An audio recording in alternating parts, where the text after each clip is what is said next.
பயந்துரும். Orange colour வந்து தீயை represent பண்ணுது. அதனால தான் வந்து ஏன்னா அவங்க பாதுகாப்பெல்லாம் கிடையாது இல்லை. காட்டுக்குள்ளே போகும்போது ஆரஞ்சு கலர் கூட துணி கட்டியிருந்தாங்க. ஆமாம், அதுவே அப்படியே அமைஞ்சது.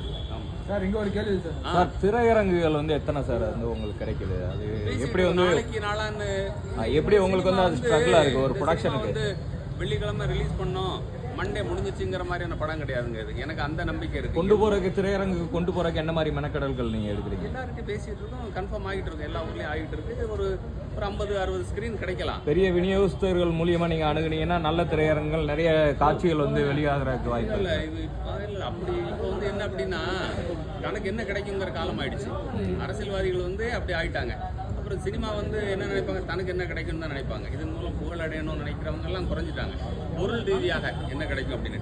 இப்போ நம்ம அது கஷ்டம், அது ஒரு பணி, அவ்வளோதானே. எல்லாத்துக்கும் ஒரு பணி இருக்குல்ல, இது கஷ்டம்னு சொல்ல வரல.